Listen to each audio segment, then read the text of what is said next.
인정을 갈구하지 않는 마음의 상태가 있습니다. 주도권을 잡기 위해 목소리를 높이지도 자신의 가치를 증명하려 애쓰지도 않습니다.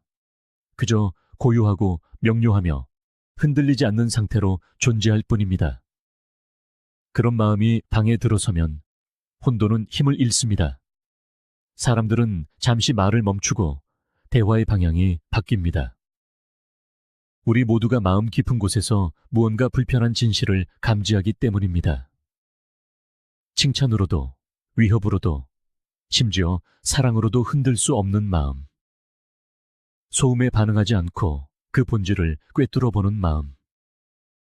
이끌리지 않고 그저 듣는 마음. 그 고요함 속에서 다른 사람들은 오히려 스스로 무너지기 시작합니다. 지배하려는 의도가 있어서가 아니라 그 어떤 것에도 방해받기를 거부하기 때문입니다. 대부분의 사람들은 이해받기 위해 평생을 바칩니다. 하지만 스토아 철학의 길은 다른 것을 가르칩니다. 어떤 오해도 당신을 건드릴 수 없을 만큼 깊이 자신을 이해하라고 말입니다. 해를 끼치기 위해서가 아니라 세상이 평화를 잃었을 때 평화를 지키기 위해 전사가 칼날을 갈듯 당신의 생각을 단련하십시오. 혼돈보다 명료함을, 산만함보다 깊이를, 외부의 소음보다 내면의 힘을 중시하는 사람이라면 구독을 고려해 보십시오. 규율과 자기 극복, 그리고 흔들리지 않는 평화의 길을 걷겠다는 자신을 향한 조용한 맹세로서 말입니다. 대부분의 사람들은 부서진 것이 아닙니다. 그저 흩어져 있을 뿐입니다. 그들의 마음은 바람 속에서 흔들리는 불꽃처럼 결코 안정되지도 고요하지도 않은 채 하나의 욕망에서 다른 욕망으로 끊임없이 옮겨 다닙니다. 어느 날은 평화가 모든 불안의 해답인 양쫓다가도 다음 날이면 그 뒤에 남겨진 공허함을 채워주길 바라며 관심을 갈망합니다. 그러다 죄책감이 찾아오고 수치심이 뒤따릅니다. 그러면 이번에야말로 의미를 찾을 수 있을 거라 기대하며 필사적으로 야망으로 되돌아갑니다. 하지만 밤이 되면 너무 많은 것을 원했다며 사과하고 충분히 원하지 않았다며 자신을 원망하며 왜 인생이 자신을 수천 갈래의 방향으로 끌어당기는 것처럼 느껴지는지 의아해합니다. 그들이 무능해서가 아니라 명료하지 않기 때문입니다. 진실은 명료함이 지성보다 훨씬 더 희귀하다는 것입니다. 지성은 책을 채우지만 명료함은 제국을, 즉 내면의 제국을 건설합니다. 아무도 볼 수 없지만 당신이 방에 들어설 때 모두가 느끼는 그런 제국 말입니다. 소리치거나 증명할 필요 없이 그저 방향성을 갖고 움직이는 힘, 고요하고 집중하며 침묵하는 힘.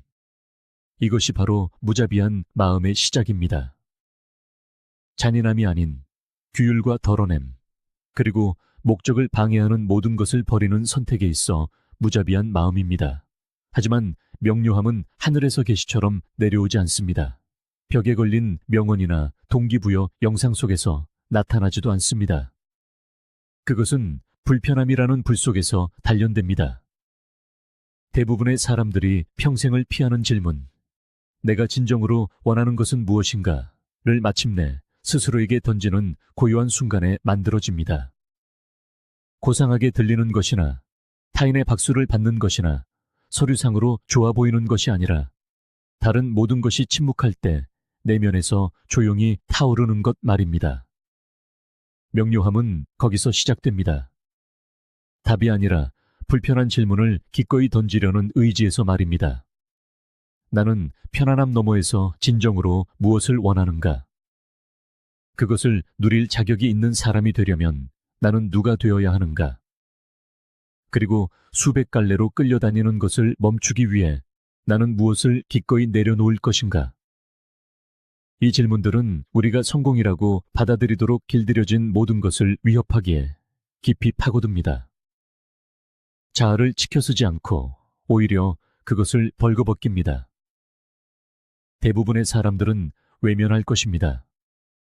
하지만 외면하지 않는 사람들, 자신의 삶이 가진 모순을 정면으로 마주하는 사람들은 무언가 변화가 시작되는 것을 느낍니다. 고요함. 외부의 인정을 필요로 하지 않는 방향 감각. 일단 당신이 무엇을 섬겨야 하는지 알게 되면 세상의 나머지 부분은 잠잠해지기 시작합니다. 당신은 더 이상 타인의 의견이나 모욕, 칭찬에 휘둘리지 않습니다. 박수를 쫓지도 비판으로부터 도망치지도 않습니다. 그저 한 번에 하나씩 진실한 무언가를 향해 나아갈 뿐입니다. 세네카는 말했습니다. 어느 항구로 가야 할지 모르는 자에게 순풍은 불지 않는다. 대부분의 사람들이 그토록 지쳐있는 이유가 바로 이것입니다. 실패하고 있어서가 아니라 방향 없이 항해하고 있기 때문입니다. 다음에 닥쳐올 관심이나 두려움, 의심의 돌풍에 몸을 맡긴 채 말입니다. 무자비한 마음은 반응하지 않습니다. 닻을 내리고 있습니다. 다른 이들이 기분과 순간에 흔들릴 때 당신은 훨씬 더 깊은 곳에 뿌리를 내리고 있습니다. 그 뿌리가 바로 명료함입니다. 끊임없이 재확인받아야 하는 그런 종류가 아니라 맹세처럼 느껴지는 그런 명료한 말입니다. 당신은 분노가 아닌 조화를 위해 아니오라고 말하기 시작합니다. 오만해서가 아니라 당신의 에너지가 의도적으로 사용되기 때문에 설명을 멈춥니다. 필요하다면 사람들이 당신을 오해하도록 내버려 둡니다. 더 이상 그들을 위해 연기하지 않기 때문입니다. 칼 융은 우리 모두의 내면에 살아 숨쉬는 살아보지 못한 삶에 대해 이야기했습니다. 우리가 인정을 받기 위해 쌓아 올린 정체성을 위협하기 때문에 피하고 억누르고 부정하는 삶 말입니다. 하지만 당신이 명료함을 추구하기 시작하면 그 살아보지 못한 삶이 더 큰 목소리를 내기 시작합니다. 그리고 그 목소리에 귀를 기울인다면 그것은 당신을 희귀한 무언가로 이끌 것입니다. 너무나 강렬해서 다른 모든 방해 요소가 잡음처럼 느껴지는 방향 감각으로 말입니다. 당신은 자신의 가치를 증명할 필요가 없어집니다. 그저 조용히 벽돌 한 장 한 장 쌓아 올리기 시작할 뿐입니다. 명료하다고 해서 때때로 길을 잃지 않는다는 의미는 아닙니다. 하지만 혼란 속에서도 당신은 대부분의 사람들이 갖지 못한 것, 즉 방향성을 갖게 될 것입니다. 우회할 수는 있겠지만 어디로 향하고 있었는지는 잊지 않을 것입니다.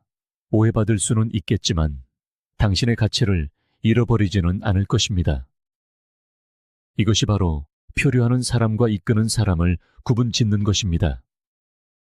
직함이나 지위가 아니라 폭풍이 몰아칠 때도 굳건히 자리를 지키는 내면의 나침반 말입니다.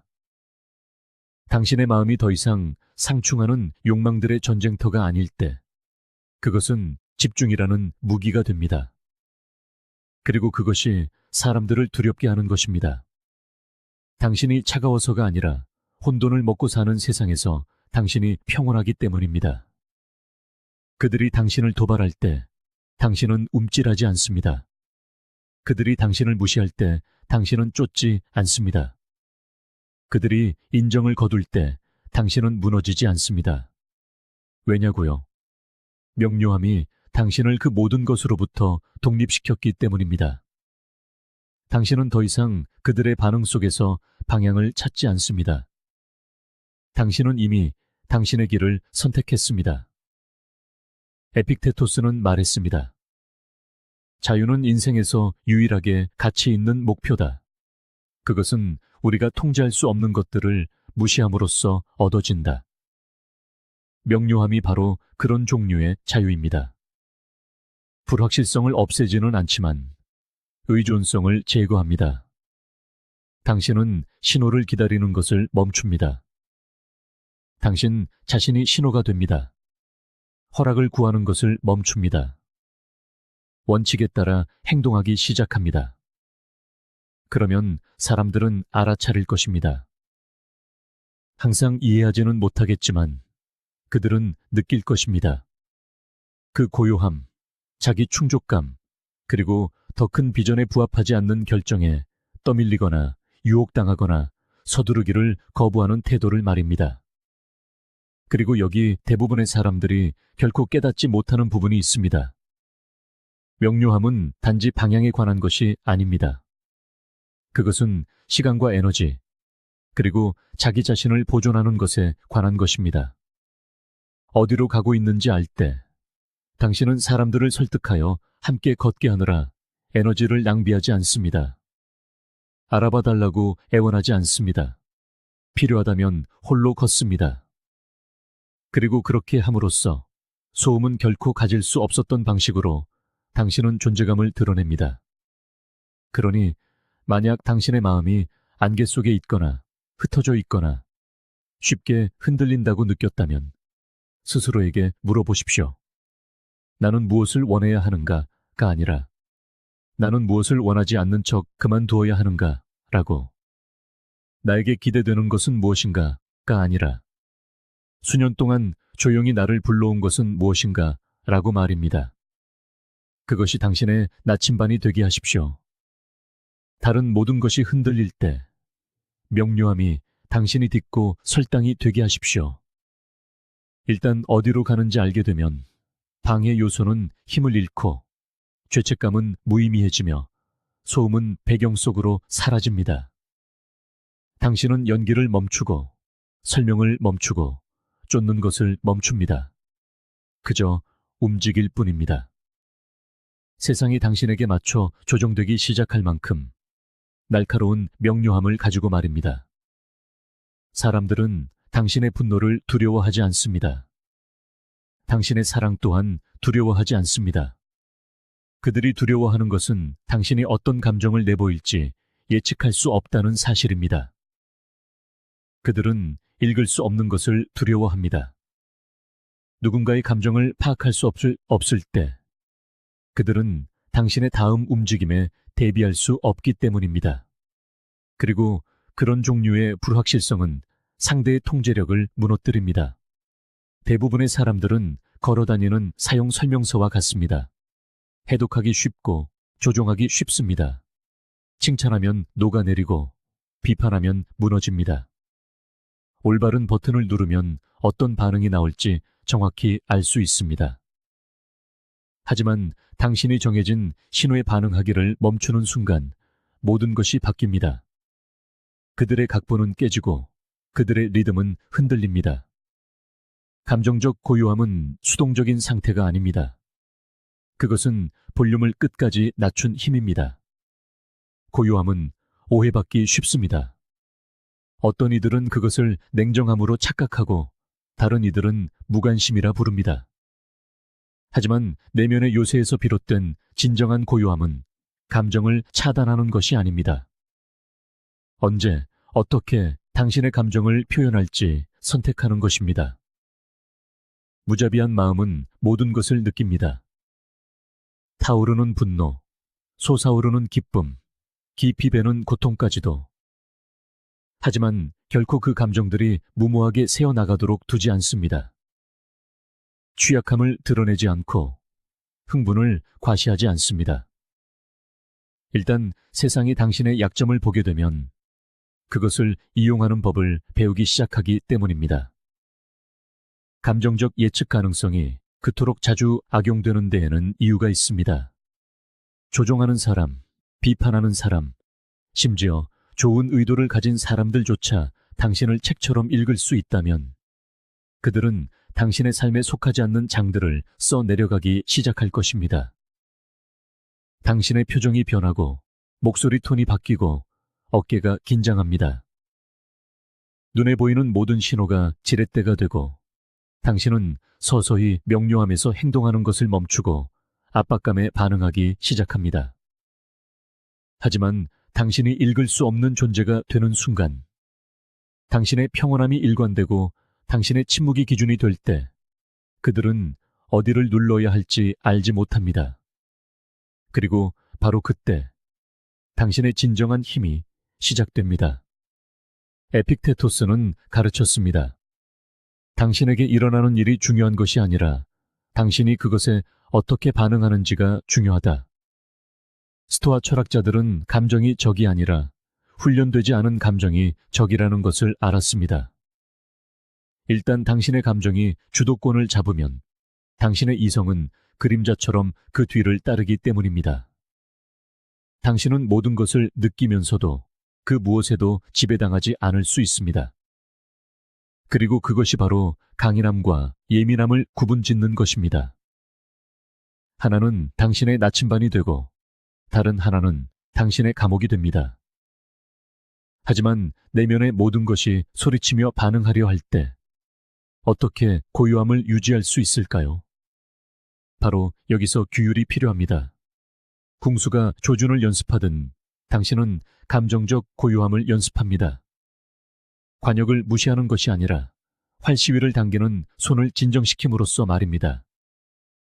당신은 말하기 전에 숨 쉬는 법을 배우고 반응하기 전에 멈추는 법을 배우며 감정에 빠져 허우적거리는 대신 파도처럼 관찰하며 그것이 어떻게 움직이는지 이해하는 법을 배웁니다. 목표는 텅 비는 것이 아니라 자기 자신에 대한 주권을 갖는 것입니다. 칼 윤근 말했습니다. 무의식을 의식화하기 전까지 무의식은 당신의 삶을 지배할 것이고 당신은 그것을 운명이라 부를 것이다.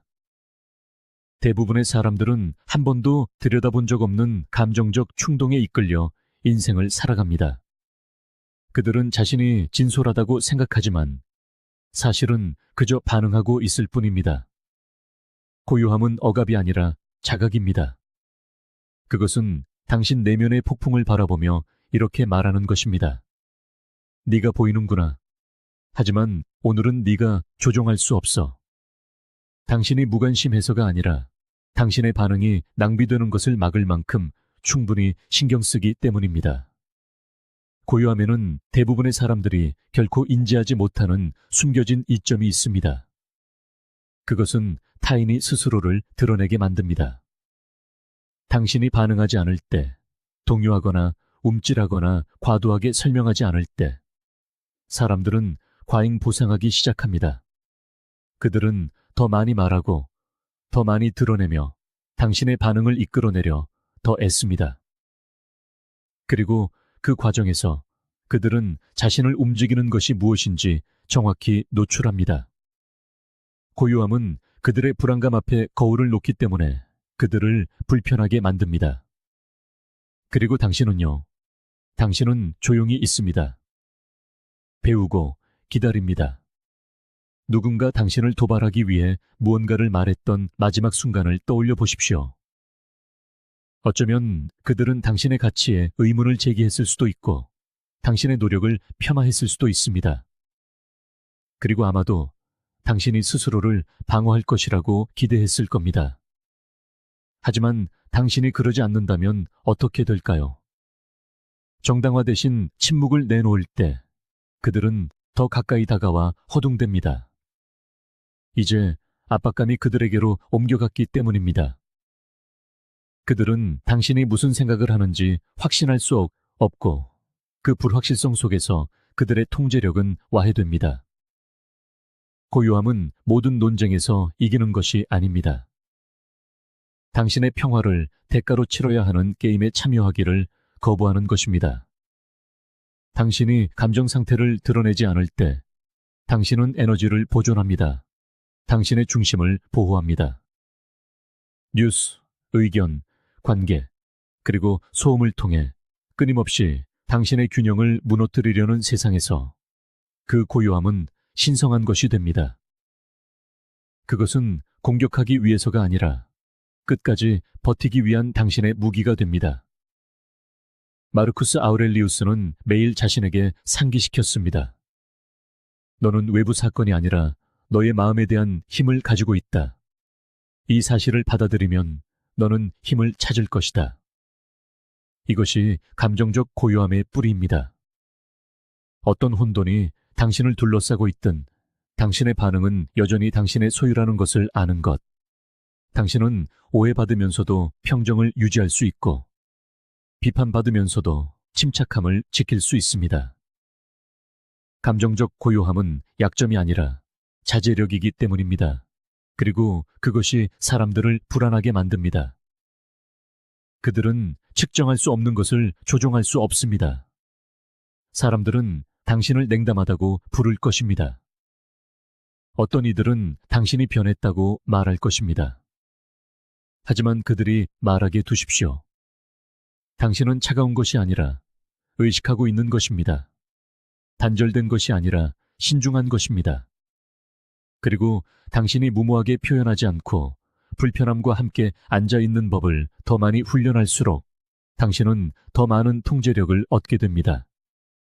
인식에 대한 통제력뿐만 아니라 당신의 삶에 대한 통제력까지도 말입니다.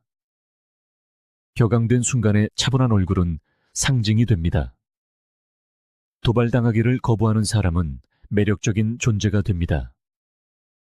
당신이 지키는 침묵은 그들의 소음보다 더 커집니다.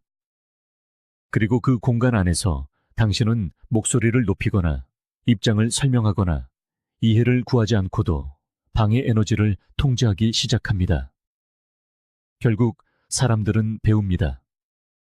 당신이 설교해서가 아니라 당신이 실천하였기 때문입니다. 그들은 당신의 평화가 판매용이 아니라는 것, 당신의 감정이 명령에 따라 새어나오지 않는다는 것, 당신의 경계가 압력 아래서 흔들리지 않는다는 것을 배웁니다. 그리고 그들은 조정되기 시작합니다. 당신의 분노나 인정에 맞추는 것이 아니라 당신의 일관성에 맞추어서 말입니다. 이것이 감정적 고요함이 무기가 되는 방식입니다. 타인을 해치기 위해서가 아니라 자신을 보호하기 위해서, 위협하기 위해서가 아니라 스스로를 지키기 위해서. 소란스러운 세상에서 당신의 침묵은 날카로워집니다. 반응적인 세상에서 당신의 평온함은 희귀해집니다. 그리고 사람들이 당신을 해독할 수 없을 때 그들은 신중해집니다. 그 신중함이 바로 힘입니다. 조용한 힘, 스토아적인 힘. 당신의 고요함이 일하게 하십시오. 당신의 침묵이 무게를 갖게 하십시오. 당신이 할 수 있는 가장 강력한 움직임은 평생 그렇게 하도록 훈련받았음에도 불구하고 반응하지 않는 것이기 때문입니다. 영향력을 미치기 위해 목소리를 높일 필요는 없습니다. 끼어들거나 논쟁하거나 당신이 옳다는 것을 증명할 필요도 없습니다. 방해 에너지를 휘어잡는 진정한 영향력은 타인이 놓치는 것을 알아차리는 데서 나옵니다. 대부분의 사람들은 힘이 당신이 말하는 것에 있다고 믿습니다. 하지만 진정한 힘은 종종 당신이 보고도 말하지 않기로 선택하는 것에 있습니다. 명확하게 볼 때 당신은 누구에게도 어떤 것도 설득할 필요가 없기 때문입니다. 당신은 그저 그들을 움직이는 것이 무엇인지 이해하게 되고 그 알 자체가 지렛대가 됩니다. 관찰은 수동적인 행위가 아닙니다. 그것은 가장 과소평가된 형태의 통제력입니다. 다른 이들이 말하고 방어하고 들리기 위해 서두르는 동안 무자비한 마음은 귀를 기울입니다. 단어뿐만 아니라 패턴과 멈춤과 모순에 귀를 기울입니다. 누군가가 너무 자주 반복하는 말과 전혀 언급하지 않는 것을 듣습니다. 특정 이름이 거론될 때 그들의 목소리가 어떻게 변하는지 알아차립니다. 미소 뒤에 번뜩이는 긴장을 포착합니다. 주제가 너무 가까이 다가왔을 때 그들의 시선이 떨어지는 순간을 잡아냅니다. 이것들은 사소한 것들이 아닙니다. 이것들은 신호입니다. 그리고 사람들은 끊임없이 그 신호를 흘리고 있습니다. 하지만 그것을 알아차리려면 속도를 늦춰야 합니다. 그리고 그것은 대부분의 사람들에게 어려운 일입니다. 속도를 늦춘다는 것은 반응하려는 충동, 흥미로워 보이고 싶은 욕구, 옳고 싶은 욕망을 포기하는 것을 의미하기 때문입니다.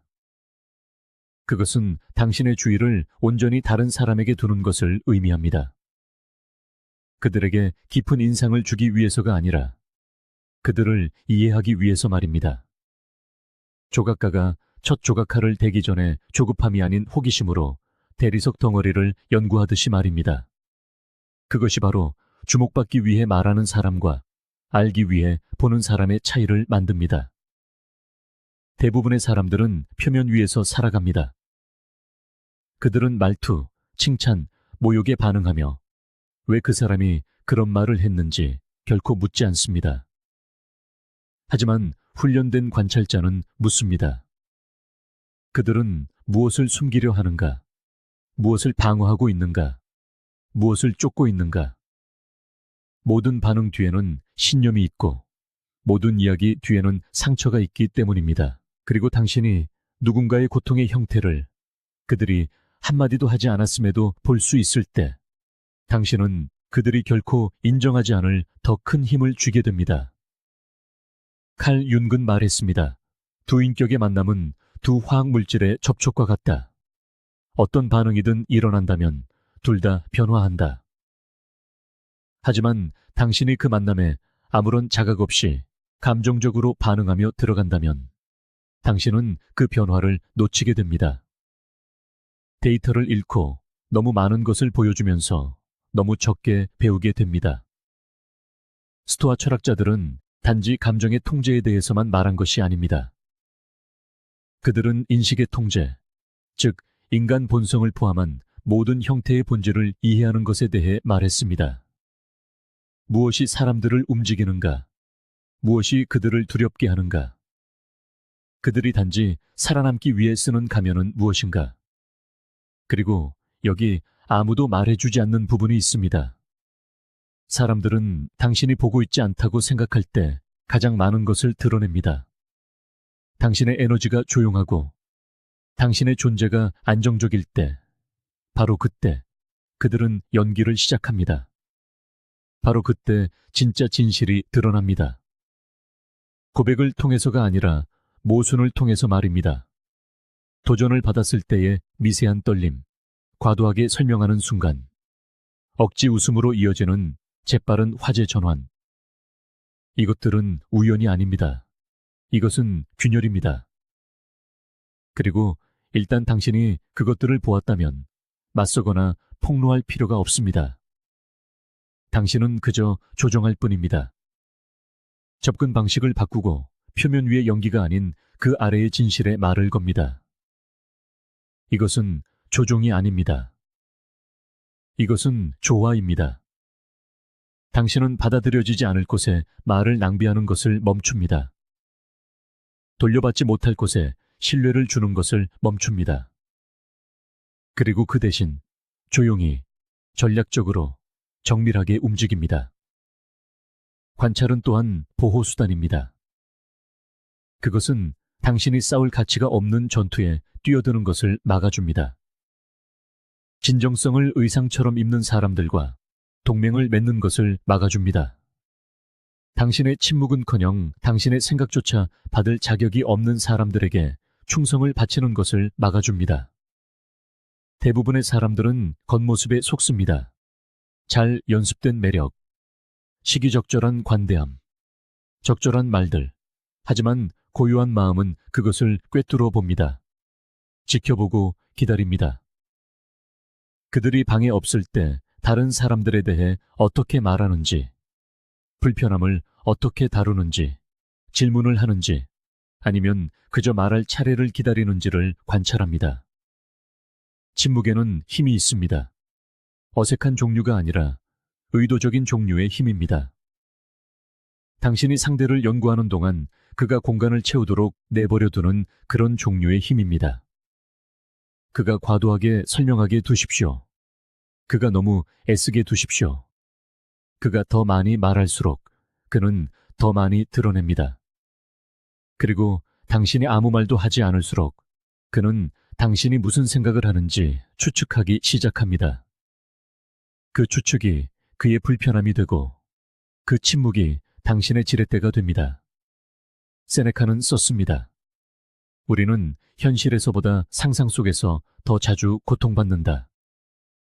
대부분의 시간 동안 우리는 위험이 없는 곳에서 위험을 가정하고 바로 우리 앞에 서 있는 진짜 위험은 놓칩니다. 너무 바쁘게 반응하고 투사하고 가정하기 때문입니다. 하지만 무자비한 마음은 판단 없이 관찰합니다. 드라마가 아닌 데이터를 받아들입니다. 서둘러 결정하지 않고 사람들이 시간을 두고 스스로를 드러내도록 내버려 둡니다. 그리고 그들은 언제나 그렇게 합니다.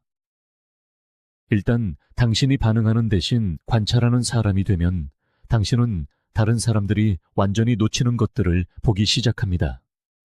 누군가의 자랑이 단지 위장된 불안감이라는 것을, 누군가의 침묵이 자신감이 아니라 두려움이라는 것을, 누군가의 따뜻함이 진짜일 수도 혹은 연습된 것일 수도 있다는 것을 깨닫게 됩니다. 그리고 그것에 맞서는 대신 당신은 그저 저장합니다. 정보를 간직하고 시간이 제 역할을 하도록 둡니다. 힘은 항상 반응에 있는 것이 아니라 절제에 있기 때문입니다. 결국 사람들은 그것을 느끼기 시작합니다. 당신이 그들을 바라보는데 그들이 당신의 생각을 알 수 없는 방식, 당신이 말을 덜하고 더 많이 이해해야 하는 방식, 당신이 아첨에 넘어가지도 모욕에 흥분하지도 않는 방식, 그들은 자신들의 평소 수법이 당신에게는 통하지 않는다는 것을 알아차리기 시작합니다. 그리고 그 깨달음은 미묘하지만 전체적인 역학관계를 바꿔놓습니다. 당신은 대화를 지배할 필요가 없습니다.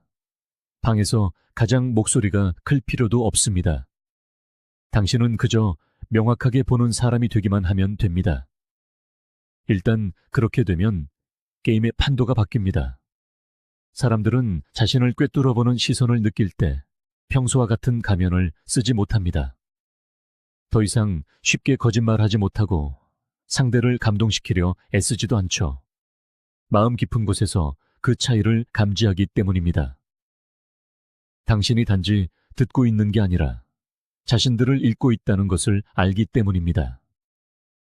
행동해야 할 순간이 오면 당신은 맹목적으로 움직이지 않습니다. 목적을 가지고 움직이죠.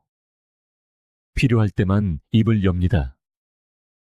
그리고 당신이 내뱉는 말은 더 깊이 파고듭니다. 더 크게 외치기 때문이 아니라 모든 것을 알고 있기 때문입니다. 조용히 관찰한 모든 것들이 문장 하나하나를 빚어내고 명료함 속에서 모든 움직임이 시작됩니다. 당신은 서둘러 게임에 뛰어들지 않았습니다. 판을 읽었죠. 그리고 이제 움직입니다. 죄책감이 가장 효과적인 통제 수단인 데에는 이유가 있습니다. 힘도 두려움도 아닌 바로 죄책감입니다. 죄책감은 소리치지 않습니다. 방에 당신을 가두지도 않죠. 그저 속삭일 뿐입니다. 친절이라는 옷을 입고 양심의 목소리처럼 다가옵니다. 하지만 그 발걸음은 족쇄와 같습니다. 못되게 굴지 마. 그들을 속상하게 하지 마. 한 번만 더 기회를 줘. 당신에게 반창고 하나 건네지 않을 사람들을 위해 피 흘리고 있는 자신을 발견하게 될 때까지는 이 모든 말이 고상하게 들릴 겁니다. 당신은 또다시 베풀고 또다시 침묵하고 조금 더 허리를 굽힙니다. 그리고 매번 당신 자신은 점점 더 작아집니다. 대부분의 사람들은 자신의 죄책감이 어디서 오는지 모릅니다. 어린 시절에 심어져 반복을 통해 물을 주고 수능을 칭찬하고 저항을 벌하는 관계 속에서 단단히 뿌리내린 것입니다. 그들은 아니오라고 말하면 이기적인 사람이 되고 떠나가면 무정한 사람이 되며 경계를 세우면 문제 있는 사람이 된다고 배웠습니다. 그래서 스스로를 위한 선택을 멈췄습니다. 무엇이 옳은지 몰라서가 아니라 다른 사람들이 어떻게 느낄지가 두려웠기 때문입니다. 그들은 조화를 위해 진실을 버렸습니다. 하지만 당신의 침묵을 대가로 하는 평화가 과연 진정한 평화일까요? 죄책감이 언제나 잘못을 알리는 신호는 아닙니다. 때로는 당신을 다른 사람의 안락한 영역 안에 얌전히 앉혀두기 위해 고안된 목줄일 뿐입니다. 스토아 학파는 감정에 복종하기 전에 먼저 그것을 검토해야 한다고 가르쳤습니다. 명료함은 감정에 굴복하는 것이 아니라 그 근원을 질문하는 데서 발견된다고 말이죠. 그러니 죄책감이 밀려올 때 잠시 멈추십시오. 그리고 물어보세요. 이 죄책감은 내 가치관에 뿌리를 둔 것인가? 아니면 내 행동을 통제하기 위해 사용되고 있는 것인가? 양심과 감옥은 다르기 때문입니다. 칼 융은 이렇게 말했습니다. 부모가 살아보지 못한 삶만큼 자녀의 환경, 특히 자녀에게 강한 영향을 미치는 것은 없다. 많은 사람들은 규칙뿐만 아니라 마치 갑옷처럼 대물림된 죄책감 속에서 자랐습니다. 부모가 잔인해서가 아니라 더 나은 방법을 배우지 못했기 때문입니다. 그렇게 죄책감은 사랑과 훈육, 그리고 통제의 언어가 되었습니다. 그리고 그 목소리는 부모의 목소리가 멈춘 뒤에도 오랫동안 당신의 머릿속에 남았습니다. 불편함을 피하기 위해 끊임없이 자신을 희생하면서 진정한 평화를 얻을 수는 없습니다. 그것은 평화가 아닙니다. 도덕성으로 포장된 남의 비위 맞추기일 뿐입니다. 그리고 자유가 없는 도덕은 그저 복종일 뿐입니다. 힘은 당신의 경계선에 대해 사과하기를 멈출 때 시작됩니다. 오늘은 왜 당신의 에너지를 내어줄 수 없는지 설명하기를 멈출 때, 그저 분위기를 잠재우기 위해 자신을 더 내어주기를 멈출 때 시작됩니다. 때로는 그 공간이 당신의 동의라는 환상이 아니라 당신의 진실이 주는 불편함을 느껴야 할 필요가 있기 때문입니다. 냉정해지라는 것이 아닙니다. 정직해지라는 것입니다. 누군가 당신의 경계선 때문에 상처받았다면 그 경계가 잘못되었다는 뜻이 아닙니다. 그 관계가 당신의 부재 위에 세워졌다는 의미입니다. 그리고 그것은 변화가 필요한 관계입니다. 평화는 갈등이 없는 상태가 아니라 자기 존중이 존재하는 상태입니다. 만약 평화를 지키기 위해 끊임없는 자기 포기가 필요하다면 그것은 평화가 아니라 감정적 예속일 뿐입니다. 세네카는 용감한 자가 자유롭다고 썼습니다. 하지만 미움받을지 모른다는 두려움에 여전히 지배당하고 있다면 어떻게 자유로울 수 있을까요? 모든 결정이 다른 사람의 기대를 거쳐야 한다면 어떻게 강해질 수 있을까요? 죄책감은 마음씨 좋은 사람을 겁쟁이로 만듭니다. 강인함을 침묵으로, 관대함을 소진으로 바꾸어 버립니다. 자유로워지는 유일한 방법은 당신의 수능으로부터 이득을 보는 사람들을 실망시키는 연습을 하는 것입니다. 당신은 그들을 실망시키게 될 겁니다. 그것을 받아들이세요. 그들은 당신을 이기적이고 차갑고 거리를 두는 사람이라고 부를 겁니다. 당신이 변했다고 말할 겁니다. 맞습니다. 당신은 변했습니다. 당신은 더 나은 질문을 하는 법을 배웠습니다. 당신 자신의 삶 안에 바로 서는 법을 배웠습니다. 그리고 그 과정에서 죄책감 아래에서도 흔들리지 않는 명료함이라는 귀한 것을 위한 공간을 만들어냈습니다. 처음에는 자연스럽지 않을 겁니다. 처음 내뱉는 몇 번의 아니오는 당신의 목소리를 떨리게 할지도 모릅니다. 너 지금 잔인하게 굴고 있어 라고 속삭이는 오래된 훈련의 메아리를 느낄 수도 있습니다. 하지만 그 선을 지키세요.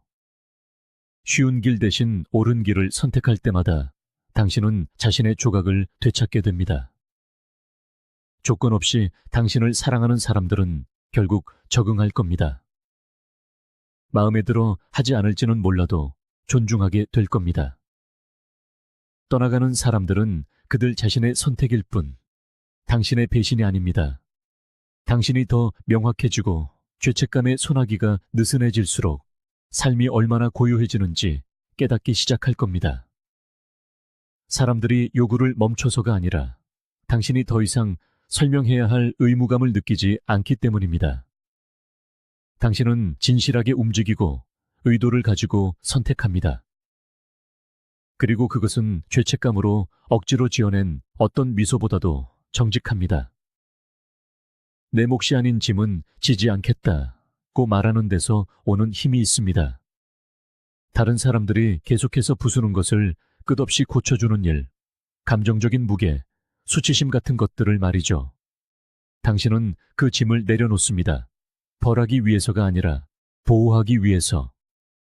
더 이상 신경 쓰지 않아서가 아니라 마침내 당신 자신도 아끼기 시작했기 때문입니다. 그리고 그 자리에서부터 당신은 덜 주는 것이 아니라 더 잘 주게 됩니다. 두려움이 아닌 충만함에서 비롯된 나눔입니다. 마르쿠스 아우렐리우스는 매일 자신에게 상기시켰습니다. 옳지 않다면 행하지 말라, 진실이 아니라면 말하지 말라. 이 기준을 죄책감에도 똑같이 적용한다면 어떨까요? 당신의 가치관에 뿌리내린 것이 아니라면 복종하지 마세요. 당신이 초래한 실제적인 해악을 가리키는 것이 아니라면 짊어지지 마세요. 죄책감에도 역할은 있습니다. 하지만 그 역할은 당신의 삶을 조종하는 것이 아니라 당신이 길을 벗어났을 때 경고해 주는 것입니다. 거짓된 의무감의 노예로 만드는 것이 아니고요. 연습할수록 더 쉬워집니다. 너 변했어 라는 말에 더 이상 움찔하지 않게 됩니다. 대중을 기쁘게 하지 않는 모든 결정을 변호하기를 멈춥니다. 방 안에 모든 감정에 대해 책임감을 느끼기를 멈춥니다. 그러면 아름다운 일이 일어납니다. 당신은 성장합니다. 자신감뿐만 아니라 존재감 그 자체가 커집니다. 사람들은 당신의 단단한 중심을 느끼기 시작합니다. 당신이 더 이상 움직이기 위해 누군가의 인정을 필요로 하지 않는다는 것을 감지합니다. 그리고 그 고요하고 조용한 확신은 당신의 오랜 죄책감이 결코 할 수 없었던 방식으로 분위기를 바꿉니다. 그러니 죄책감이 여전히 당신을 끌어당긴다면 잠시 멈추세요. 그것이 마땅한 것인지 당신이 자초한 것인지 물어보세요. 그렇지 않다면 파도처럼 지나가게 두세요. 당신에게 속하지 않은 것에 빠져 허우적거릴 의무는 없습니다. 실망스러운 모습을 보이지 않기 위해 평화를 선택하는 것은 이기적인 행동이 아닙니다. 당신을 고갈시키는 것으로부터 공간을 원하는 것은 잔인한 행동이 아닙니다. 죄책감이 당신의 선택을 조종하기를 멈추는 순간 다른 무언가가 그 자리를 대신합니다. 그 자리에는 명료함, 진실성, 강인함, 그리고 타인을 편안하게 해주는데 의존하지 않는 평화가 들어섭니다. 마침내 당신 자신을 포함하는 평화가 말이죠. 어떤 방에서든 가장 사람을 불안하게 만드는 이는 가장 목소리가 큰 사람이 아닙니다. 그곳에 아무도 필요하지 않은 사람입니다. 오만에서도 아니고 무관심에서도 아닙니다. 다른 사람들이 떠나가도 무너지지 않는 내면의 세계를 스스로 구축했기 때문입니다. 그것이 사람들을 불안하게 만듭니다. 우리는 감정적 의존을 양분으로 삼는 문화 속에 살고 있습니다. 사랑을 인정과 관계를 확인과 가치를 찬사와 동일시하도록 가르치는 문화 말이죠. 하지만 이 모든 것 없이도 온전함을 느낄 수 있게 되면 어떻게 될까요? 대부분의 사람들은 다른 사람들이 보고 싶어 한다고 생각하는 자신의 이미지를 끊임없이 관리합니다. 그들은 진정으로 준비되어서가 아니라 고독이 두려워서 친밀함을 좇습니다. 자기 신뢰 대신 안심을 구하고 명료함 대신 관계의 마무리에 집착합니다. 다른 사람의 오해가 마치 자신의 본질을 바꿀 수 있는 것처럼 오해받는 상황 앞에서 무너져 내립니다. 하지만 당신의 안에서부터 자신을 쌓아 올리기 시작하면 그 절박함은 사라지고 새로운 무언가가 그 자리를 차지합니다. 바로 자기 충족입니다. 자기 충족은 고립이 아닙니다. 내면의 풍요입니다. 그것은 당신이 자신에 대해 어떻게 느끼는지를 결정할 힘을 더 이상 다른 사람에게 넘겨주지 않는다는 의미입니다. 사랑받고 있음을 확인하기 위해 문자에 집착하지 않고 앞으로 나아가기 위해 구차한 설명을 구걸하지 않습니다. 누군가 멀어진다고 해서 무너지지 않습니다. 애초에 균형을 잡기 위해 그들에게 기대고 있지 않았기 때문입니다. 당신은 자신만의 중력을 갖게 된 것입니다. 이제 사람들은 당신의 궤도를 존중하며 돌거나 혹은 멀어져 갈 뿐입니다. 자유는 우리에게 아무것도 원하지 않고 아무것도 기대하지 않으며 오직 자신만을 통제하도록 가르칩니다. 처음에는 차갑게 들릴지 모르지만 이것이야말로 가장 따뜻한 형태의 자유입니다. 다른 사람이 당신을 완성시켜 줄 것이라는 기대를 멈추는 순간, 당신은 마침내 온전한 자신과 마주하게 되기 때문입니다. 마르쿠스 아우렐리우스의 한 문장이 가슴 깊이 파고듭니다. 어디를 가든 당신 자신의 영혼보다 더 평화롭고 방해받지 않는 곳은 없다. 이것이 바로 목표입니다. 다른 누군가가 꾸며줄 필요 없이 당신의 영혼을 당신이 살아갈 수 있는 곳으로 만드는 것. 우리는 타인을 필요로 하는 것이 인간이라는 증거라고 믿도록 길들여져 왔습니다. 물론 관계는 매우 중요하지만 의존은 다른 이야기입니다. 당신의 자아 전체가 다른 사람의 관심에 따라 오르내린다면 그건 사랑이 아니라 속박입니다. 자기 충족은 누군가와 공간을 공유하면서도 그 사람에게 흡수되지 않는 것을 의미합니다. 대화가 끝난 뒤에도 그 대화를 머릿속에서 수천 번 되감으며 더 웃었어야 했나, 말을 덜 했어야 했나, 더 잘 설명했어야 했나 하고 자책하지 않는 것을 의미합니다. 당신이 그들의 반응이 아닌 자신만의 리듬으로 살아간다는 뜻입니다. 칼 융은 고독이 혼자 있는 데서 오는 것이 아니라 중요하게 여기는 것을 소통할 수 없을 때 온다고 했습니다. 하지만 당신이 자기 충족 상태에 이르면 침묵 속에서도 당신의 가치는 산산조각 나지 않습니다. 아무도 당신의 생각을 들어주지 않을 때조차 평화를 찾습니다. 당신은 억압이 아닌 주권으로서의 절제에서 힘을 발견합니다.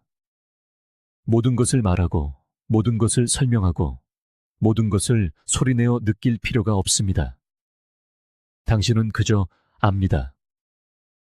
그리고 그 조용한 알문 다른 누구도 흔들 수 없는 기반이 됩니다. 사람들은 그것을 시험하려 들 겁니다. 당신이 쫓아오는지 보려고 뒤로 물러서고, 당신이 굽히는지 보려고 질문을 던지고, 당신이 갈망하는지 보려고 인정을 베풀 겁니다. 하지만 그 어떤 것에도 당신이 흔들리지 않을 때, 당신이 고요하고 중심을 잡고 현재에 머물러 있을 때, 그들은 당신이 다르다는 것을 감지하기 시작합니다. 다가갈 수 없는 사람이 아니라 조종을 통해 다가갈 수 없는 사람일 뿐입니다. 그리고 그것은 그들을 불안하게 만듭니다. 늘 통하던 각본이 더 이상 먹히지 않기 때문입니다. 이것은 영향을 받지 않는다는 뜻이 아닙니다. 흔들리지 않는다는 뜻입니다. 당신은 여전히 느끼고 여전히 마음을 씁니다. 하지만 당신의 감정은 새어 나가지 않습니다. 이해받기 위해 당신의 평화를 내어주지 않습니다. 당신을 소중히 여기지 않는 사람 곁에 머물기 위해 당신의 가치관을 재배치하지 않습니다. 당신은 이게 나라는 사람이고 당신을 편하게 해주기 위해 나를 무너뜨리지는 않겠다고 말하는 법을 배우게 됩니다. 그리고 그 명료함은 사람들을 더 깊이 끌어당기거나 혹은 멀리 밀어냅니다.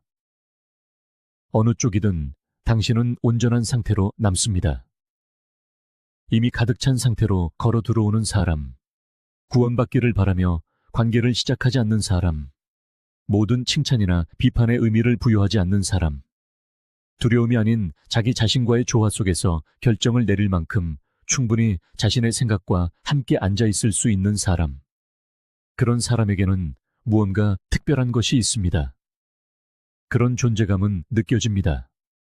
화려하지도 시끄럽지도 않지만 오래도록 여운을 남깁니다. 사람들은 필요한 존재가 되는데 익숙합니다. 선택받는 존재가 될 준비가 된 사람은 많지 않습니다. 세네카는 말했습니다. 당신을 발전시킬 가능성이 있는 사람들과 어울려라.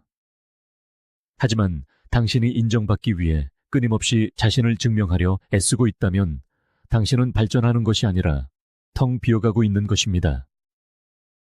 당신의 자기 충족을 진정으로 존중하는 사람은 그것에 위축되지 않고 오히려 감탄할 것입니다. 그들은 자신의 혼돈이 아닌 자신의 중심을 가지고 당신을 만날 것입니다. 그리고 함께 통제 없는 관계라는 복이 드문 가능성을 만들어갈 것입니다. 하지만 그 경지에 이르기 위해서는 연습이 필요합니다. 모든 비난에 일일이 답하지 않는 불편함 속에 앉아 있어야 합니다. 누군가 당신이 변했다고 말할 때 당신의 자리를 지켜야 합니다. 애초에 당신의 목소리를 존중하지도 않았던 대화를 쫓기를 멈춰야 합니다. 그리고 그 고요함 속에서 당신은 힘이 돌아오는 것을 의존에서 존재감으로, 영위에서 평화로, 느리지만 꾸준히 변화하는 것을 느끼게 될 겁니다. 옛 습관이 다시 속삭이는 순간이 있을 겁니다. 설명하고 쫓아가고 안심을 구하려는 충동이 스며들려 할 때가 있을 겁니다. 하지만 당신이 중심을 지키고 그 끌어당김 속에서 숨을 고르기를 선택할 때마다 당신은 진실을 강화하게 됩니다. 당신의 평화는 협상 대상이 아니며 당신의 자존감은 외주를 주지 않으며 당신이 주는 사랑은 애원이 아니라 자유롭게 건네는 선물이라는 진실을 말입니다. 그러니 다른 사람들이 오고 가게 두세요. 그들의 의견이 파도처럼 밀려왔다 밀려가게 두세요. 당신은 쉽게 휩쓸려가지 않는 무언가를 내면에 쌓아 올렸습니다. 그리고 그것은 사랑받고 인정받고 심지어 이해받는 것보다 더 당신을 특별하게 만듭니다. 당신은 사랑하기 어려운 사람이 된 것이 아닙니다. 단지 더 이상 조종하기 쉬운 사람이 아닐 뿐입니다. 그리고 일단 그 조용한 힘의 경지에 도달하면 당신은 다시는 그것을 무엇과도 바꾸지 않을 겁니다. 동반자를 위해서도 편안함을 위해서도 접근 권한을 당연한 권리로 착각하는 그 누구를 위해서도 말이죠. 당신이 될 수 있는 가장 두려운 존재는 더 이상 다른 누군가에 의해 지탱될 필요가 없는 사람입니다. 당신은 이미 그런 존재입니다. 진정한 힘은 결코 자신을 드러내지 않습니다. 방해에 들어서며 자신의 존재를 선포하지 않고 승리를 공표하거나 인정을 요구하지도 않습니다. 조용히 움직이고 소리 없이 다가옵니다. 하지만 모두가 그 힘을 느낍니다. 말이 아니라 꾸준히 행해져 온 행동 때문입니다. 그것이 바로 규율의 무게이며 순간에만 머무는 것이 아니라 당신이 떠난 뒤에도 오랫동안 남는 영향력입니다. 사람들은 종종 이미지를 통해, 지위의 상징을 통해, 세련된 말을 통해, 끊임없는 자기 홍보를 통해 힘을 쌓으려 합니다. 하지만 이미지는 사라지지만 규율은 남습니다. 박수갈채 없이도 당신의 행동이 당신의 원칙과 매일같이 일치할 때 인상보다 더 강한 것, 바로 평판이 형성됩니다. 그리고 가장 강력한 평판은 말로 만들어지는 것이 아니라 행동으로 쌓아 올리는 것입니다. 당신이 지키는 침묵, 보호하는 경계, 내어주기를 거부하는 반응 속에 새겨지는 것입니다. 그것은 작은 결정에서부터 시작됩니다. 당신은 과장된 행동 없이 무례함으로부터 돌아섭니다. 약해서가 아니라 더 이상 당신의 존엄성을 협상 카드로 내놓지 않기 때문입니다. 장황한 설명 없이 경계를 지킵니다. 소리치거나 위협하거나 과도하게 설명하지 않습니다. 그저 평화를 지키기 위해 당신의 가치를 협상하지 않습니다. 이 순간 하나하나가 실이 되어 함께 엮여 단단한 무언가, 당신이 입을 열기 전에 먼저 말하는 정체성을 만들어냅니다. 칼 융은 말했습니다. 당신은 당신이 하겠다고 말하는 사람이 아니라 당신이 행하는 사람이다. 대부분의 사람들은 그것을 잊습니다. 소음을 영향력과 혼동하지만 조용한 일관성으로 이끄는 정신은 언제나 더 크게 말합니다. 특히 아무도 보지 않을 때 진실하게 행동함으로써 당신은 세상이 당신을 어떻게 인식해야 하는지 훈련시키기 때문입니다. 당신의 침묵은 공허함이 아니라 계산이며, 당신의 경계는 벽이 아니라 신호이며, 당신의 거리는 분노가 아니라 분별력이라는 것을 사람들에게 가르칩니다. 이러한 존재감의 아름다움은 굳이 관리할 필요가 없다는 데 있습니다. 모든 오해를 바로잡거나 모든 결정을 변호할 필요가 없습니다. 이해하는 사람은 이해하고 나머지는 추측하게 내버려 두세요. 그 추측은 대부분의 사람들이 불편해하는 공간을 만듭니다. 그들은 자신이 통제할 수 없는 당신의 모습과 마주 앉아야만 합니다. 그리고 그들이 그 빈틈을 자신의 가정으로 채우려 할수록 그들은 당신이 아닌 자기 자신에 대해 더 많은 것을 드러낼 뿐입니다. 행동에 뿌리를 둔 평판은 놀라운 일을 해냅니다. 당신보다 먼저 방에 들어서고 당신의 이름보다 앞서가며 노력 없이도 중력을 만들어냅니다. 누군가 당신이 온다는 소식을 들으면 두려워서가 아니라 인정하기 때문에 이미 자세를 고쳐 앉습니다. 그들은 당신이 어떻게 행동하는지, 어떻게 과민 반응하지 않는지, 어떻게 험담에 휘말리지 않는지, 무례함에 어떻게 대처하는지를 들어왔습니다. 그리고 그들은 당신에게 침묵이 부재가 아니라 메시지라는 것을 이해합니다. 마르쿠스 아우렐리우스는 자신에게 자주 상기시켰습니다. 선한 사람이 어떠해야 하는지에 대해 더 이상 시간을 낭비하지 마라. 그냥 그런 사람이 되어라. 이것이 바로 평판을 쌓는 방법입니다. 인정을 좇는 것이 아니라 당신의 존재 자체가 당신의 입이 굳이 만들 필요 없는 선언이 될 만큼 당신의 가치와 완전히 일치하게 되는 것. 당신은 당신의 의견이 아니라 당신의 패턴으로, 당신의 약속이 아니라 상황이 틀어졌을 때의 당신의 자세로 알려지게 됩니다. 사람들은 말할 겁니다. 내버려 두세요.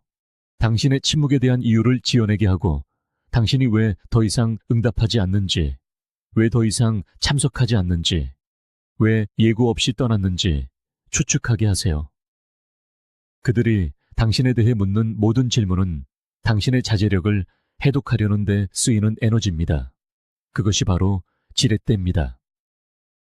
당신의 이름이 규율의 무게를 지닐 때 당신은 무언가를 증명하기 위해 나타날 필요가 없습니다. 당신의 부재는 당신의 존재만큼이나 강력해집니다. 우리는 과도하게 설명하고 끊임없이 해명하고 모든 결정을 정당화하려는 세상에 살고 있습니다. 하지만 강한 평판은 그것을 방어함으로써가 아니라 조용히, 반복적으로, 타협 없이 살아냄으로써 지켜집니다. 그리고 바로 이 지점에서 대부분의 사람들이 실패합니다. 그들은 대화를 통해 이야기를 통제하려 하지만 이야기는 일관성을 통해 소란 없이 돌아설 수 있는 능력을 통해 도발당했을 때 고요함을 유지할 수 있는 힘을 통해 가장 잘 형성됩니다. 세네카는 말해야 할 때와 침묵해야 할 때를 아는 것은 위대한 일이다 라고 썼습니다. 어떤 상황은 당신의 목소리가 아니라 당신의 부재를 필요로 합니다. 어떤 사람들은 당신의 관심이 아니라 당신의 무관심을 받아 마땅합니다. 그리고 당신이 소음과 엮이기를 거부할 때마다 당신은 침묵의 무게를 강화합니다. 처벌로서가 아니라 보호로서, 다른 사람을 해치기 위해서가 아니라 당신이 쌓아 올린 것을 지키기 위해서 말입니다. 결국 사람들은 당신을 시험하기를 멈춥니다. 당신이 논쟁에서 이겼기 때문이 아니라 당신이 더 이상 그 게임에 참여하지 않기 때문입니다. 그들은 당신의 존재를 평온함, 명료함, 그리고 결과와 연관 짓기 시작합니다. 당신을 쓸데없는 일에 끌어들이기 전에 2번 생각합니다. 당신이 미끼를 물지 않을 것이고 반응하지 않을 것이며 그들의 혼돈에 맞추기 위해 당신의 모습을 무너뜨리지 않을 것이라는 것을 알기 때문입니다. 그리고 사람들은 당신을 자극할 수 없다는 것을 깨닫고 나면 당신을 끌어내리려는 시도를 멈춥니다. 이것은 당신이 건드릴 수 없는 존재가 되었다는 의미가 아닙니다. 원칙을 지키는 사람이 되었다는 의미입니다. 모두가 사랑받고 주목받고 인정받고 싶어 하는 세상에서 원칙을 지키는 것은 단연 돋보입니다. 대화를 지배하거나 모든 움직임을 개시할 필요가 없습니다. 당신은 그저 당신이 어떻게 행동하는지로 알려지게 되고 그 평판은 어떤 설명보다도 더 멀리 퍼져나갑니다. 당신의 이름이 의미를 갖게 하세요. 당신이 요구해서가 아니라 침묵 속에서 규율 있는 선택을 통해 과장된 행동 없이 지켜낸 경계를 통해 경고나 복수 없이 이루어진 퇴장을 통해 얻어냈기 때문입니다. 그런 평판은 값없이 됩니다. 그 뒤에 숨어서가 아니라 한마디 말도 필요 없이 당신이 어떤 사람이 되었는지를 반영하기 때문입니다. 그러니 사람들이 왜 당신이 나타나지 않았는지 궁금해하게 두세요. 왜 응답하지 않았는지 묻게 하세요. 당신의 부재를 느끼고 그 의미를 찾으려 애쓰게 하세요. 그들이 이야기하는 동안 당신은 쌓아 올립니다. 그들이 추측하는 동안 당신은 성장합니다. 그들이 당신의 인격을 논하는 동안 당신의 인격은 당신의 목소리가 결코 닿을 필요 없는 곳에서 계속해서 말하고 있습니다. 결국 가장 강력한 말은 입으로 내뱉는 말이 아니라 기억되는 말이기 때문입니다. 그리고 고요함 절제, 그리고 흔들리지 않는 규율 위에 세워진 평판은 단지 기억되는 것이 아니라 존중받습니다. 우리가 깨닫든 깨닫지 못하든 모든 상호작용 속에서는 조용한 전투가 벌어집니다. 분위기를, 방향을, 그리고 통제권을 차지하려는 보이지 않는 협상이죠. 누군가 프레임을 설정하면 다른 한 사람은 그 프레임을 따릅니다. 이 프레임이 무엇이 중요한지, 누가 방어적인 입장에 서야 하는지, 그리고 누구의 목소리에 무게가 실리는지를 결정합니다. 그리고 대부분의 경우 사람들은 자신이 그런 힘을 가졌다는 사실조차 모른 채 그 힘을 포기해버립니다. 그들은 자신을 함정에 빠뜨리기 위해 설계된 질문에 서둘러 대답하고 설명하고 또 과하게 설명하며 방어하고 바로잡고 반응합니다. 그리고 그렇게 하는 순간 그들은 이미 자신의 중심을 잃어버린 것입니다.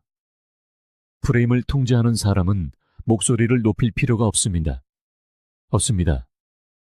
논쟁할 필요도 없습니다. 심지어 대화에서 이길 필요조차 없습니다. 왜냐하면 그들은 이미 대화의 주제가 무엇인지 스스로 선택했기 때문입니다. 진정한 영향력은 지배가 아니라 방향성에 있습니다. 이것은 미묘하고 조용하지만 일단 이해하고 나면 모든 것이 바뀝니다. 우리는 스스로를 방어하는 것이 강한 것이라고 우리의 선함과 의도 그리고 말할 권리를 증명해야 한다고 믿도록 길들여졌습니다. 하지만 누군가가 당신을 비난, 험담 또는 감정적인 혼돈으로 만들어진 프레임 안으로 끌어들일 때 당신이 그 안에서 반응한다면 당신은 자신이 설계하지 않은 게임의 규칙을 받아들인 셈입니다. 당신은 논쟁에서 이길지는 몰라도 당신의 힘은 잃게 될 것입니다. 진정한 힘은 반응하는 것이 아니라 주도하는 것이기 때문입니다. 칼 융은 이렇게 말했습니다. 사람들은 자신의 영혼과 마주하는 것을 피하기 위해서라면 아무리 터무니없는 짓이라도 할 것이다. 종종 그들의 말, 특히 미끼를 던지는 듯한 말들은 당신과는 거의 관련이 없고 자신의 불편함을 피하려는 것과 모든 관련이 있습니다. 그들은 당신의 균형을 무너뜨리고 당신의 태도를 시험하며 그들 자신의 이야기를 정당화하는 프레임 안에서 당신을 춤추게 하려고 도발합니다. 그리고 당신이 거부할 때, 당신이 굳건히 서서 그들의 억측이 무너지게 내버려 둘 때, 바로 그때 통제권은 당신에게 돌아옵니다. 지배가 아닌 평정심의 형태로 말입니다. 스토아 철학은 우리 내면의 세계를 요새처럼 지키라고 가르칩니다. 에픽테토스는 우리에게 상기시켰습니다. 누군가 당신을 화나게 하는데 성공했다면 당신의 마음이 그 도발에 연루되었음을 깨달으십시오. 당신은 그들이 무슨 말을 하는지에 대해 책임이 없지만 당신의 에너지를 그들에게 넘겨줄 것인지, 그들의 프레임이 당신의 현실이 되도록 내버려 둘 것인지에 대해서는 책임이 있습니다. 그리고 당신이 그렇게 하기를 멈출 때, 당신의 관심을 받을 가치가 있는 것과 그렇지 않은 것을 선택할 때, 당신은 더 이상 꼭두각시처럼 이리저리 끌려다니지 않게 됩니다. 이것이 불의에 맞서 침묵하라는 의미는 아닙니다. 분별력을 가지라는 의미입니다. 언제 논쟁이 덫이되고, 언제 질문이 미끼가 되며, 언제 대화가 그저 소음에 불과한지를 인식하는 것입니다. 어떤 것들은 당신의 말을 들을 가치가 없습니다. 어떤 사람들은 당신의 설명을 들을 자격이 없습니다. 그리고 당신이 회피가 아닌 힘에서 비롯된 침묵 속에 머무를 수 있을 때 사람들은 알아차리기 시작합니다. 당신이 예상과 다르게 반응하지 않았기 때문에 그들은 스스로를 의심하기 시작합니다. 누군가 당신의 동기를 의심하게 두십시오. 당신은 방어하지 않고 그저 살아갑니다. 누군가 당신의 행동에 대해 거짓말을 하게 두십시오. 당신은 그것을 바로잡으려 달려가지 않습니다. 당신은 온전함을 지킵니다. 진실은 구조될 필요가 없기 때문입니다. 진실은 그저 일관성만을 필요로 합니다. 당신은 당신이 누구인지 압니다. 그리고 그 알미 흔들리지 않게 되면 다른 사람의 인식을 통제하려는 필요성도 사라지기 시작합니다. 중요한 것은 그들이 어떻게 생각하느냐가 아닙니다. 중요한 것은 당신이 불필요한 방해에 응하지 않음으로써 어떤 사람이 되느냐입니다. 대화의 방향을 바꾸는 것에는 조용한 힘이 있습니다. 자신의 가치를 증명하기 위해 논쟁할 필요가 없습니다. 대화를 원칙으로, 명확함으로, 혹은 침묵으로 되돌릴 수 있습니다. 때로는 가장 강력한 움직임은 누군가가 틀렸다는 것을 증명하는 것이 아니라 그들의 혼란에 동참하기를 거부하는 것입니다. 그들이 모욕할 때 당신은 희미하게 미소 짓습니다. 그들이 비난할 때 당신은 묻습니다. 그것이 당신에게 왜 그렇게 중요한가요? 도발하기 위해서가 아니라, 방향을 전환하기 위해서, 이기기 위해서가 아니라 프레임을 재설정하기 위해서입니다. 마르쿠스 아우렐리우스는 이 점을 깊이 이해했습니다. 당신은 언제나 아무런 의견을 갖지 않을 선택권을 가지고 있다. 이것이 대부분이 간과하는 힘입니다. 모든 갈등에 참여할 필요는 없습니다. 당신의 모든 행동을 설명할 필요도 없습니다. 누군가 요구한다고 해서 무조건 반응할 필요도 없습니다. 당신이 방어 대신 침묵을, 반응 대신 방향 전환을 선택할 때 당신은 타인의 인정보다 더 깊은 것에 뿌리를 내리고 있음을 보여줍니다. 당신이 이것을 꾸준히 실천하면 이런 일이 일어납니다. 사람들이 당신의 프레임에 적응하기 시작합니다. 당신 주변에서 더 조심스럽게 말합니다. 사소한 방식으로 당신을 시험하는 것을 멈춥니다. 그리고 예측할 수 없는 것을 존중하기 시작합니다. 원칙에 뿌리를 둔 예측 불가능성은 일종의 경외감을 만들어내기 때문입니다. 사소한 것에는 아무것도 당신을 자극하지 않기에 그들은 무엇이 당신을 건드리는지 알지 못합니다. 그리고 그것이 전체적인 역학관계를 바꿉니다. 공격적일 필요는 없습니다. 당신은 누구를 제압하려는 것이 아닙니다. 당신은 그저 끌려가기를 거부하고 있을 뿐입니다. 당신은 어떤 싸움이 존재할지를 선택하고 있습니다. 그리고 당신이 거짓된 싸움에 휘말리지 않을 때 진짜 싸움은 더 명확해집니다. 당신의 에너지는 날카로워지고 당신의 존재감은 소음을 잠재웁니다. 당신은 더 이상 아무것도 증명하지 않습니다.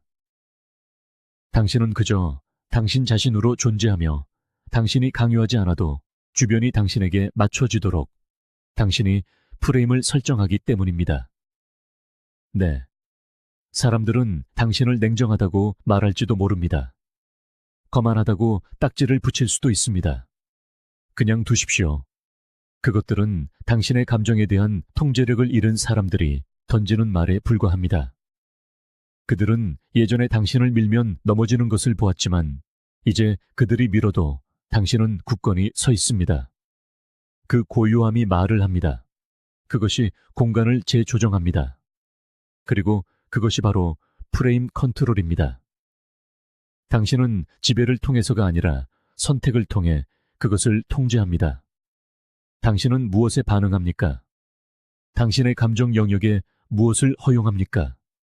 당신은 어떤 서사를 살고 있습니까? 그 대답들이 당신의 나침반이 되며 당신의 어떤 방어보다도 훨씬 더 큰 무게를 지닙니다. 당신의 평온함이 경계선이 되고 당신의 침묵이 거울이 됩니다. 그리고 그 거울 속에서 사람들은 자신을 더 명확하게 보게 됩니다. 당신이 더 이상 그들이 왜곡할 수 있는 당신의 모습을 보여주지 않기 때문입니다.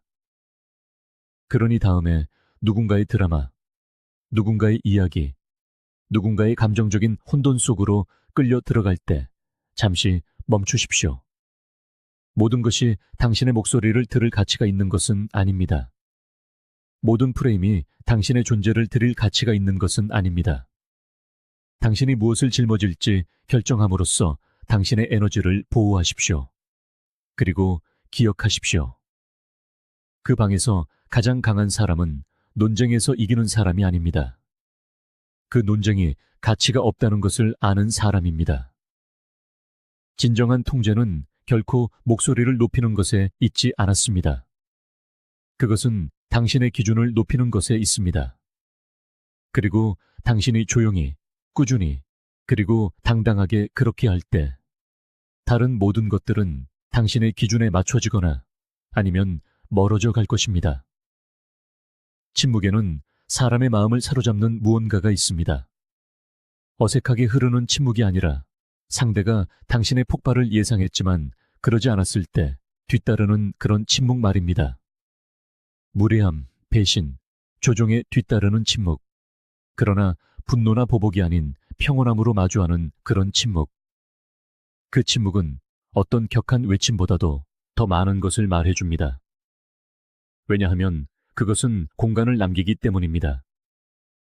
그리고 그 공간 속에서 사람들은 자신만의 이야기를 쓰기 시작합니다. 그들은 죄책감, 두려움, 후회로 빈칸을 채우기 시작합니다. 그들은 당신이 결코 말하지 않았지만 말할 수도 있었을 것들의 메아리를 듣기 시작합니다. 누군가 당신에게 잘못을 저지르면 그들은 종종 드라마를 기대합니다. 논쟁, 긴 문자 메시지, 감정적인 독백을 예상합니다. 왜일까요? 그들은 서사의 통제권을 계속 쥐고 싶어 하기 때문입니다. 그들은 여전히 자신들이 역할을 맡을 수 있는 극장으로 당신을 끌어들이고 싶어 합니다. 하지만 당신이 복수나 전략이 아닌 하나의 결정으로서 완전히 자신을 그 상황에서 빼낼 때 그들은 침묵 속에 남겨집니다. 그리고 침묵은 거울이 됩니다. 그들이 한 짓을 조용하지만 부인할 수 없이 비추는 거울 말입니다. 그것은 그들이 당신이 만들어낼 것이라고는 전혀 예상하지 못했던 공간에 머물게 만듭니다. 바로 이 지점에서 심리적 거리두기라는 예술이 시작됩니다. 게임으로서가 아니라 자기 자신과의 평화를 지키는 한 형태로 말입니다. 누군가 당신을 무례하게 대하면 물러서십시오. 벌을 주기 위해서가 아니라 보호하기 위해서입니다. 그들에게 교훈을 주기 위해서가 아니라 당신이 이미 배운 것을 존중하기 위해서입니다. 그들은 당신에게 무언가를 한번 보여주었고 당신은 그것을 믿었습니다. 그것으로 충분합니다. 그리고 그들이 연락해서 우리 괜찮아? 라고 물을 때 당신은 화를 내거나 설명하지 않습니다. 당신은 그저 우린 괜찮아 라고 말합니다. 화해의 손길이 아니라 마침표로서 말입니다. 조용하고 단호하며 최종적으로 힘은 바로 거기에 있습니다. 시끄러운 퇴장이 아니라 조용한 분리에서 말입니다. 왜냐하면 당신이 연기를 거부하는 것만큼 상대를 혼란스럽게 하는 것은 없기 때문입니다. 그들은 당신이 싸우고 울고 애원할 것이라 예상했습니다. 하지만 대신 당신은 무대를 떠났습니다. 당신은 그들에게 아무것도 주지 않았습니다. 그리고 그렇게 함으로써 당신은 그들이 원치 않았던 모든 것을 주었습니다. 생각할 공간, 기억할 여유, 그리고 당신의 평화가 더 이상 협상의 대상이 아니라는 깨달음을 말입니다. 스토아 철학은 타인을 통제하는 것이 아니라 우리 자신을 다스리라고 가르칩니다. 에픽테토스는 말했습니다. 진정으로 당신 자신의 관심사인 것에만 온전히 주의를 집중하라. 누군가 당신을 불쾌하게 할 때 중요한 것은 그들의 행동이 아니라 당신의 반응입니다. 당신의 불꽃을 그들에게 넘겨줄 것인가? 아니면 당신 자신의 명료함 속에 굳건히 머물 것인가? 심리적 거리는 당신에게 선택하고 숨쉬고 감정의 연막이 아닌 진실의 렌즈를 통해 사물을 있는 그대로 볼 수 있을 만큼 충분히 물러설 공간을 줍니다. 칼 융은 이렇게 썼습니다. 타인에 대해 우리를 짜증나게 하는 모든 것은 우리 자신을 이해하도록 이끌 수 있다. 하지만 그것은 우리가 우리를 망가뜨린 것을 고치려다 자신을 잃지 않을 때에만 가능합니다. 너무 가까이 머무는 것의 위험이 바로 이것입니다. 당신은 그들의 이야기, 그들의 기분, 실제로 일어났던 일에 대한 그들의 왜곡에 얽히게 됩니다. 그리고 머지않아 당신은 결코 받지 못한 사과 이전에 당신이 누구였는지를 잊어버립니다. 이것이 거리가 중요한 이유입니다. 처벌이 아니라 기억을 위해서입니다. 당신이 다른 사람의 혼란을 짊어지기 전에 가졌던 명료함으로 돌아가기 위해서입니다. 이것이 모든 사람을 차단하라는 의미는 아닙니다. 누가 당신의 평화를 잊게 만드는지 인식하고 그들에게 더 이상 접근 권한을 주지 않기로 선택하는 것을 의미합니다. 당신의 에너지는 화폐와 같아서 어떤 사람들은 그것을 무모하게 쓴다는 것을 깨닫는 것입니다. 그들은 빼앗고 또 빼앗고 그러다 공급이 끊기면 화를 냅니다. 하지만 당신은 감정적으로 무모한 사람들을 위한 자원이 아닙니다. 당신은 한계와 경계 그리고 깊이를 가진 인간입니다. 그리고 거리는 당신이 그것을 보호하는 방법입니다. 거리두기에는 기묘한 진실이 있습니다. 당신이 더 조용해질수록 상대방의 양심은 더 커다란 목소리를 냅니다. 당신이 관계의 마무리를 쫓는 것을 멈출 때 그들이 그것을 찾기 시작합니다. 당신이 논쟁을 멈출 때 그들은 당신이 결코 말하지 않은 모든 것을 되새기기 시작합니다. 그리고 그들이 상상하는 것은 종종 당신이 말로 표현할 수 있었던 어떤 것보다도 더 깊이 파고들 것입니다.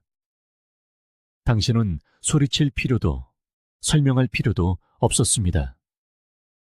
그저 나타나기를 멈췄을 뿐입니다. 그리고 그 부재 속에서 어떤 대화로도 심을 수 없었던 교훈이 뿌리를 내립니다.